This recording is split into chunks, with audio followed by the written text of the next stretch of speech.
day number 3 of the Eastern Regional Finals here in Murfreesboro, Tennessee at the Tennessee Miller Coliseum. I'm Ben Clements along with Fran Lucero. What a great day of team roping. Hey, what a great place to be right here in Tennessee. Oh, Every man. time we get the opportunity to come to this great state, I have the most fun, Ben. These people right here, they love the team rope. They love the camaraderie of the sport. They do. This is the place to be, and what a way to start this regional tour. Regional season. Yes, Yeah, exactly. It's been good. You know, but before we get rolling, one thing I want to talk about a little bit is the healer board. We mentioned it a couple of days ago, kind of explained what it was, but we didn't go into a lot of detail as to why it's up and where it came from and the thought behind it. And you know what? I had a chance to visit with Mike Qualls, who kind of came up with the idea. And so we'll take a minute and go talk to him and see what he has to say about the healer board. Well, we had a chance to catch up with Mike Qualls, who's the event producer here at the Eastern Regional Finals. And Mike, something that's unique and a first time to be used here at the Eastern Regional Finals is this mechanism right here, and we've called it the healer board. Can you tell me a little bit about it? Well, originally came from, we were stuck in a situation in Tulare, California about 6 years ago, and we were in about a 180-foot pen, and we had a 17-foot head box and a 14-foot heel box. The set of cattle that we had contracted for was a set of rodeo steers that are pretty notorious for going left. Right. And we couldn't set a heel barrier, which we always had set in the past. So I said, Lord, I got to have a little help. And I piddled around there and I looked over to the side and I saw 2 pieces of plywood. And I thought, well, you know, that might be the answer. So I took that plywood and I set it up on the side and I avoided the heel barrier, because there's no way I could put a heel barrier up without fouling them.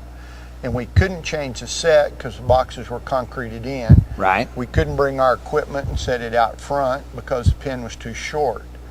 We ran that roping under those boards. Right.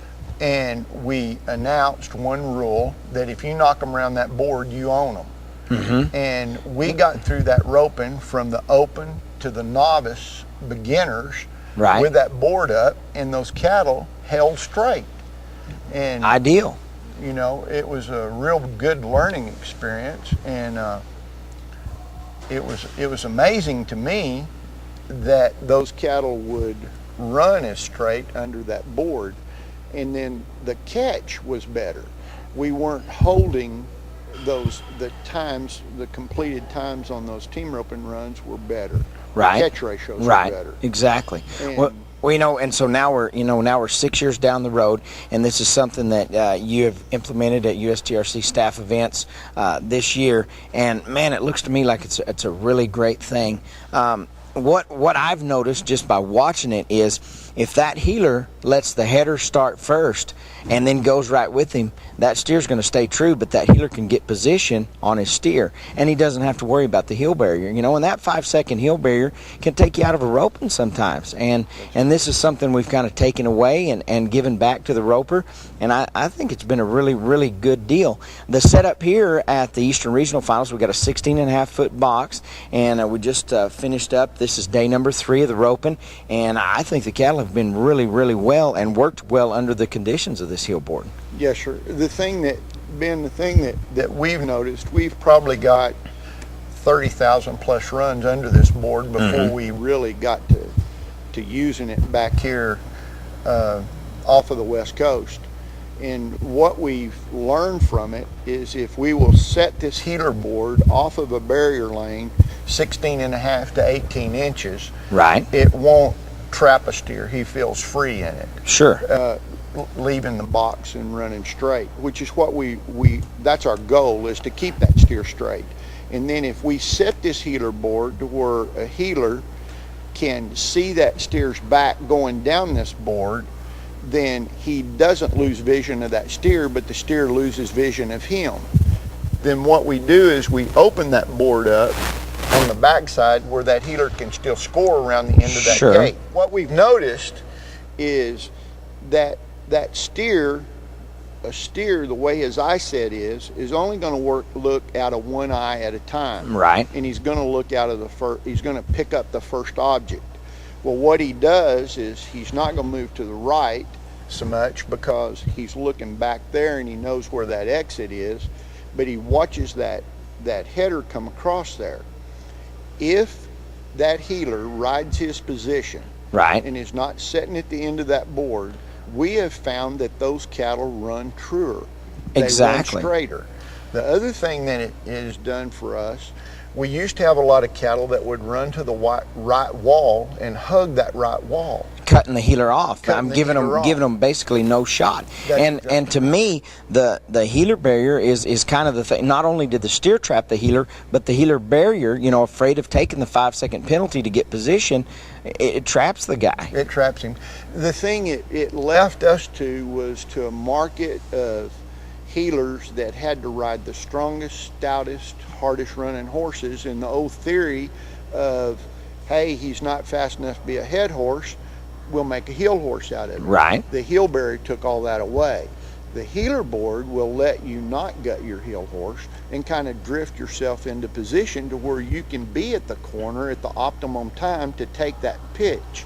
And we've noticed a lot more of that. The catch ratio's been unbelievable. Right, which it's another step into the USTRC making things roper friendly and friendly for that guy that doesn't have the excess dough to go out and buy a $20,000-$30,000 horse. They can get one and that kind of fits their pocketbook and still be competitive. And ultimately, that's what it's all about as far as the USTRC goes. That's the way we approach it. You know what? I think it's worked great here at the Eastern Regional Finals. I was really excited to introduce it back here at this roping in particular and kind of let folks get a taste of it. I think they'll really enjoy it, and I think they'll enjoy it the rest of the year. Mike, thanks for taking some time to visit with us, and we appreciate it, and thanks for all the innovative thought and everything that you put into the sport. You bet. Thank you. Well, you bet. That right there gives you a little insight as to what the thought is behind it and how it works, and it gives you a chance to formulate your own opinion, what you think about it and how it works for you. Mike did mention, catch percentages have been greater. They have been up. And that is factual. You can actually sit down and put a pencil to it, and you can see that they have indeed increased. Yeah, so that's ultimately what we're about is ropers catching more steers. He did explain to me kind of off camera that it's not an idea that he's necessarily married to or totally going to stay with, but it's something that's new and innovative and working right now for the roper. And so we're gonna give it a whirl. Give it a shot. We're team ropers. Let's team rope. See how it works, and that's what it's all about. We did have some fun today. Team roping. It was awesome. Absolutely awesome. Lots of things happening. We had 4 ropings today. We had the 11 prelim, 11 shootout, then the 10 preliminary, and the 10 shootout. We started it off with 11 prelim, 8 o'clock, and rolled right through there, came right to the short round, and then something that doesn't happen a lot happened. Yeah, it's kind of like an uneasy feeling. Like the first time it happens, it's okay. It's like, you're wondering, where is this team? This team gets turned out, but then when it happens the second time, and it happens to involve one of the same partners, right? Then you really your mind starts racing. What happened? You start wondering what happened. Was a team Charlie Madison got turned out and first, and then he was the second high team back, and he got turned out again. And so I'm like you, I'm sitting there and I'm thinking, is this guy, something bad happened? What's going on? Right. You keep in mind, this team was from Kansas. They drove 12 hours to get to Murfreesboro, Tennessee to come and compete. What would happen to keep you from trying to make some money? Yeah, and your mind starts racing. And we moved into the 11 shootout, and here is where the twist and turn got interesting, because the team that was second high team back in that 11 shootout or 11 preliminary, incidentally, was the high team back. Yes, the high team back in the number 11 shootout. It was Danny Miller and Charlie Madison. Oh, you bet. Danny Miller. Everybody, all eyes are on them. Danny Miller to the head side. His part is picture perfect. Now, Charlie Madison, can you feel it? Can you do it? Boom! Booyah, baby! That puts them 33-59. Ladies and gentlemen, Danny Miller and Charlie Madison are the number 11 shootout champions. And you know what? You had a chance to talk to him. Yes, I did. I got to get the rundown on what happened. This interview is great, and we're going to go right now to Charlie Madison, and he's going to tell you the rest of the story. Now, you're from Kansas. You're 12 hours away from home. It was kind of a long journey getting here, 2 flat tires.